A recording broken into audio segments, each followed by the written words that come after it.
saaxiibayaal dhibaatooyinka ugu waaweyn ee wadanka ka dhaca waxaa ka mid ah weli waxa socda xadgudubka loo geysto dumarka iyo dadka kale ee nugul ee Soomaaliyeed.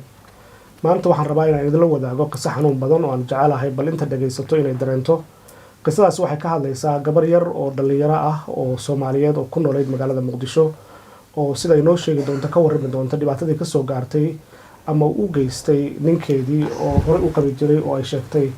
in markii uu ka dalbaday inay isku noqdaan ay ka diiday uu sababay inuu markaasi gacan u qaado oo uu rasaas ku furo. taasi way ka badbaaday laakiin weli waxay la nooshahay xanuunka iyo dhibaatada ka soo gaartay wixii dhacay.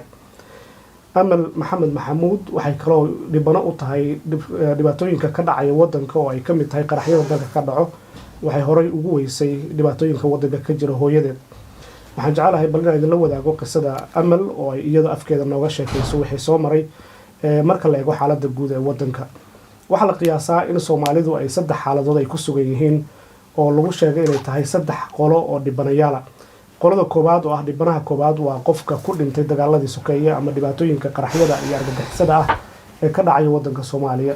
dhibanaha labaad waxaa lagu sheegaa qof dhaawac ka soo gaaray laakiin ka badbaaday weligiina la nool dhibaatadii ka soo gaartay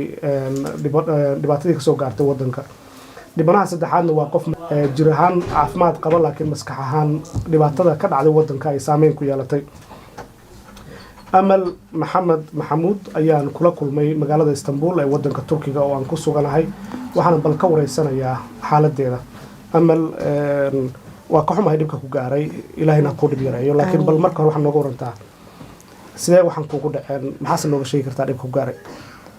والله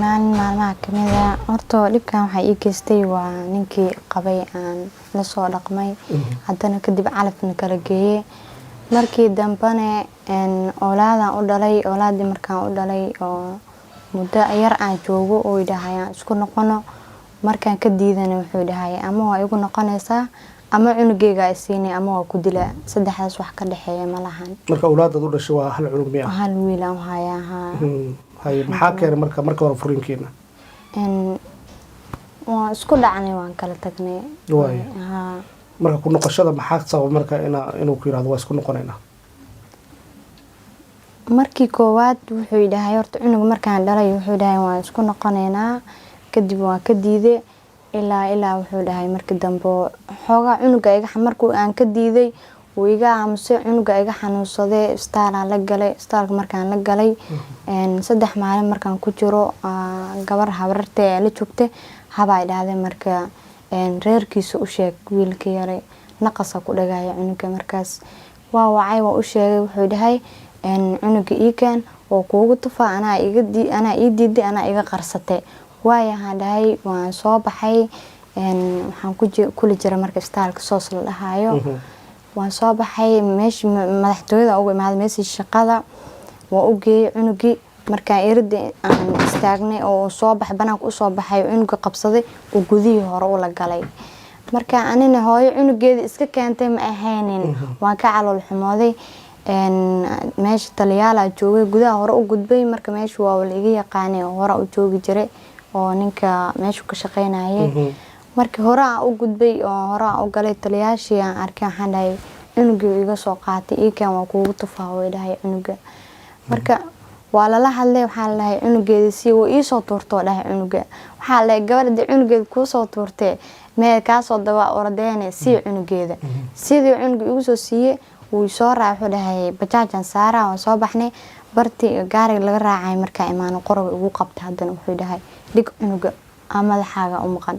saas miyaa dhahay cunuga waa u dhigay waa ka tagay xaafadeedii aan tagay waa dacweeyay ilaa heer maxkamadda isla kornay 2 maalin 2 habeen xabsi ku jiray marka xabsiga laga soo daayay oo galabti cunug maalin sabti iga qaatay sabtiga markuu iga qaatay isbuuc iga maqnaa isbuuci dambe maalinta axad ahayd oo 9aad aan la soo waxa la cunugaaga soo doono cunug sida la igu soo siiyay asna sida xabsiga loogu soo daayay isla markii uu soo wacay ana bi xireysaa miya ana diideysaa miya ilaa isku noqonayna saas miya dhahay maba ku aqaanay cunugaagan shala meel cada iga qaadatay anina meesha waxa meesha kaaga soo tagaa marka hore yaalaan mac salaam dilna ilaa wax dilo wax noolay sidii anagu ku kala aamusneen maalinkii dambe oo soonkii dhamaadkiisii wuu ila soo hadlay wuu ila hadlay wuxuu dhahay cunuga dhar iidan ku siinaa soo doono dharkaas iida waayahaan dhahay marka habeenkii markaan wada hadalnay xoogaa waa heshiinay laakiin kumaan heshiin inaan isku laabano caadi u heshiinay cunugeygana inuu dhar iigu soo gado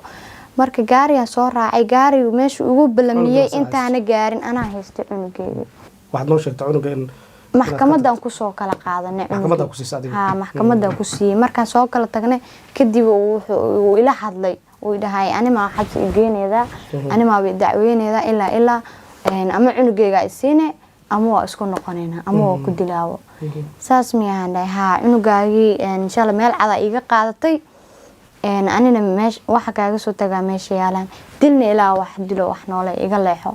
marka telefoon uu soo wacay marar badan waa ku dhageystay misada uu soo diray maan uga jawaabin habeenkiis oo maalinta dhaawacmay habeenkeedii aan isla hadalnay waxaan ku heshiinay micnaha inuu cunugeyga dhar ii siinayo aan ka doonanayo laakiin isku noqosho kuma aanaysiinin markii aan soo baxay maalintaas aan soo baxana gaarigu saarnaa soo raacay bartoon aan ku balansaneen maana gaarin aniga asaga gaariga markaan soo raacay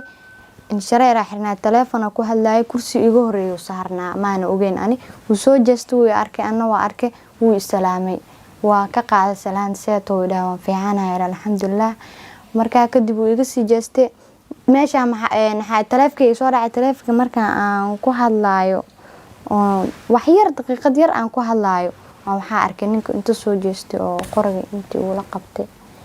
waa kula dhigo qoragii marka saantay aan dhahan xabadaha way ugu yaalaan baas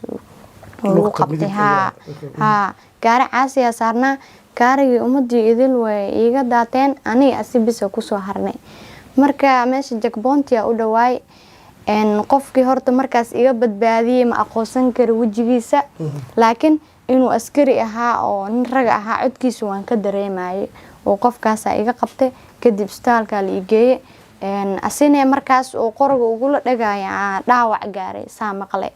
oo xabadaha igu furay waxay uga dhacday asigana ku dhacday lugta meelahaana uga dhacday marka istaalka ana la igeeyaa dhinaciisa laga geeyay marka wuxuu ku jawaabay xaaskeyga ahayd xabada ulama aan dan lahayn waa iiga fakatay xabadii marka maalintaas kuwan oo madaxtooyada oo taliyaasha meesha ana way ogaayeen marka hore inuu saas yeelay ninka oo maxkamadna cunugeela igaga soo qaaday marka waxaa leeyahay waxa uu tala gashay soo bax ninka waa la wada xabsiga la geeyay markii dambana waa la soo daayay iyadan igala tashanin muxuu ka qaban jiray marka madaxtooyada mise wali wax buu ka qabtaa wali wax buu ka qabtaa wali hadda dii la soo daayay maqle shaqadiisa hore u galay uu shaqaysanaya yaa soo daayay reerka aan soo daayeen oo isla hadleen aan soo daayay marka markii uu dhaawac ku gaarsiiyay waa la xiray hal sano xirnaa maxkamad iyo cadaalad ma tagtay ma tageen maxkamad iyo cadaalad waxa maana tageen markii ugu dambeysay oo la soo deenayay ani waxa lagu qasbay in aan warqad soo saxiixo oo la warqad saxiixo warqad oo sii deenay ninkaas yaa ku qasbay horta qofka waalidkii ahaa waa aabahay waxa ma dhihi karo laakiin aabo xoogaa uu xanuunsan yahay marka sii daayaa leedahay ilaa hayaan dhahay fasax oo liigu qasbay raali kamaana ahayn markaan sii deenay ninkaas maxay tahay sharciga adiga kugu qasbay inaad saxiixdo oo aabaha wax u saxiixi waay waalidkay hadduu ku dhahayo ama aan ku duceena ama aan ku inkaara ducada qaadanaysaa marka ani ducadii aan qaatay oo sidaas ku sii daayay ninkii waay marka waxaad iga sheekaysaa meeqa jir aad ninkan isku guursateen daadan waa imisa 15 sano jira markaan guursanayay yaa ku guuriyay aniga keensaday ninka waalidka u keentay waa liigu daray waay hadda meeqa jir aad tahay had 18 sano jira 15 sano ku guursaday madaxtooyada marka shaqadiisa maxay ahayd waardiyo ahaa ilaaliyaha madaxtooyada ka tirsan uu ahaa askari dawladeed waa ahaa ilaa haddana uu yahay way dad hore u dhibaato u gaarsiimay jirtay maana maqlin hore kumaana maqlin balse hadda anoo maanta i gaarsiiya marka asagoo ku dhaawacay hadda dowladda u shaqeeya oo madaxtooyada ilaaliya dowladda u shaqeeya wali madaxtooyada sidoo ilaaliya ma madaxweynaha ku sugan oo ilaalada madaxweynaha ilaaliyaha madaxweynaha oo kamid yahay waayo madaxweynaha markuu baxayo wuu raacaa baabuurta raacdo oo alborkeedu kamid yahay oo kasoo laabato waay marka bal kulay waa baari doona laakiin ma fahmi karno nin sidaa u dhaqmaya oo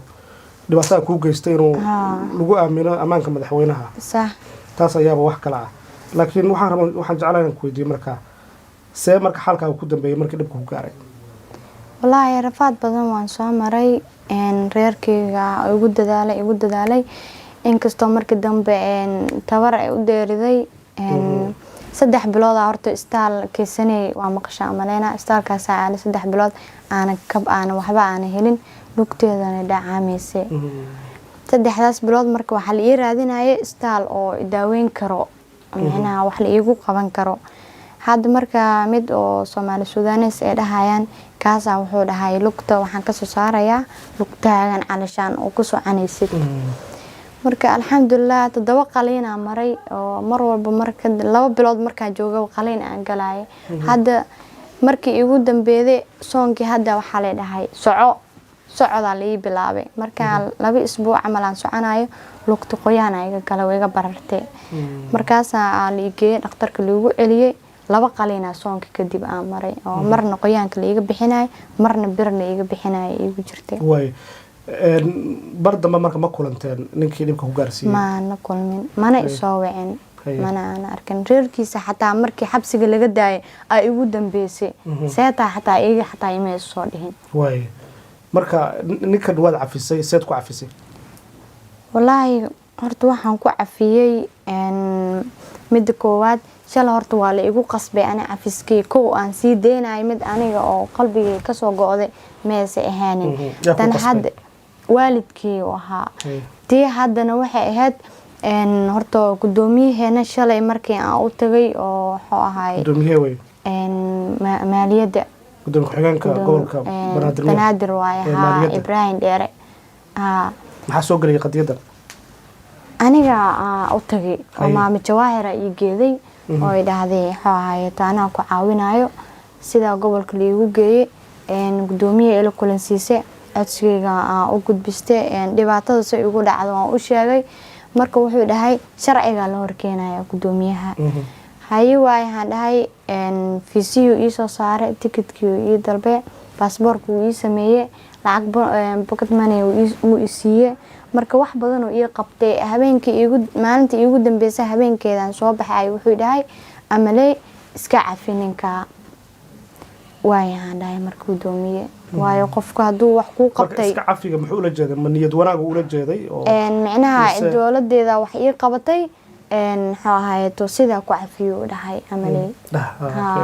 dawladda wax ii qabatay dheh marka ninka sidaas oo ku cafiyo dheh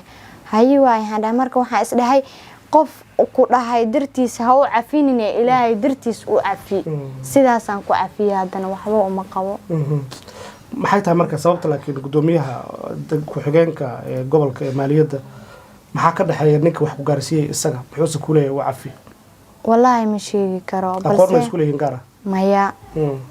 aqoon inay isku leeyihiin ma hubo balse uma maleynayo inay aqoon isku leeyihiin marka si wanaag niyad wanaag ku leeyahay niyad wanaag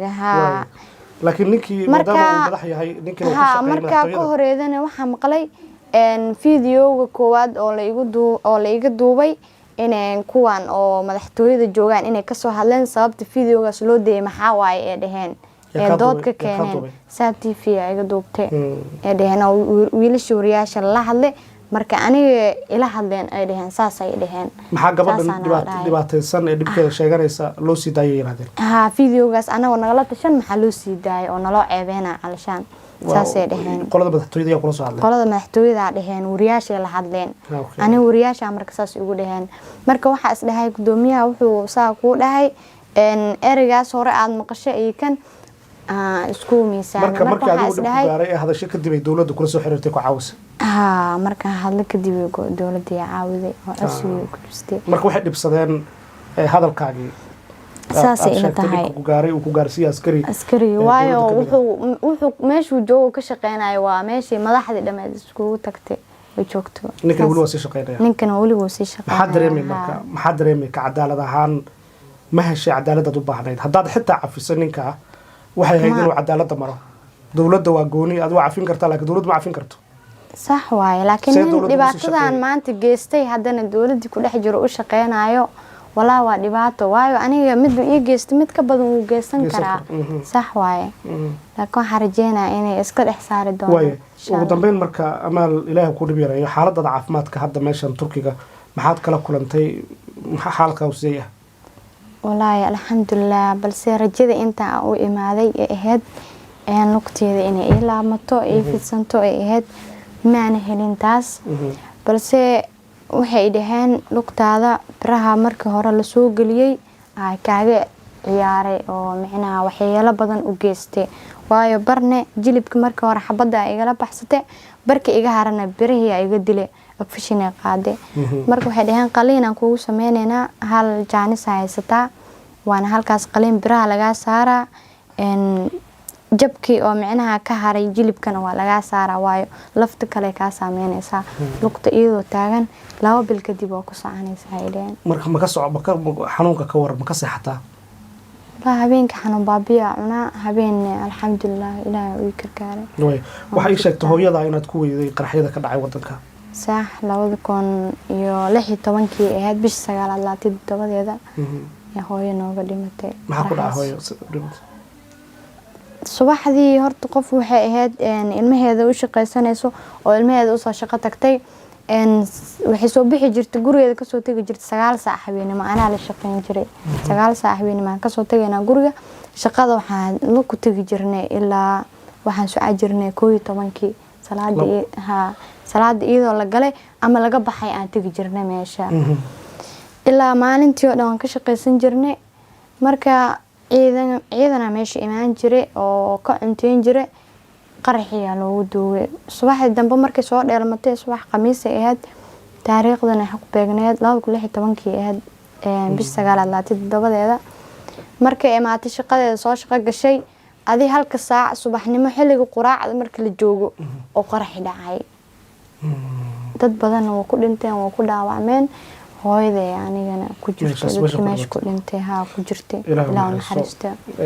hadda maxaad isleedahay iyaad isleedahay waxbay kula qaban karaan aad jeclaan lahayd inuu codkaaga gaaro wallaahi Soomaali maxamed oo dhan meel walba joogaan inay ii dadaalaan inta karaankooda wax ii qabtaan rajeynaa insha Allah ina soo duceeyaan ilaahay caafimaad degdeg ku siiyo amaal maxamed maxamuud ayaa ahayd oo aan kula kulmay magaalada Istanbul wadanka Turkiga oo waraysigan gaarka aan ka qaadnay intaynu mar kale kulmi doono aniga iyada waxaan ku dhaafaynaa sida ay nabadgelyo cidi doonaysa inay caawiso hadduu Allah awood u ogolaado waxay nambarkeeda tooska ka heli kartaa qaybta hoose ee shaashada nabadgelyo Soomaalida u hiilisay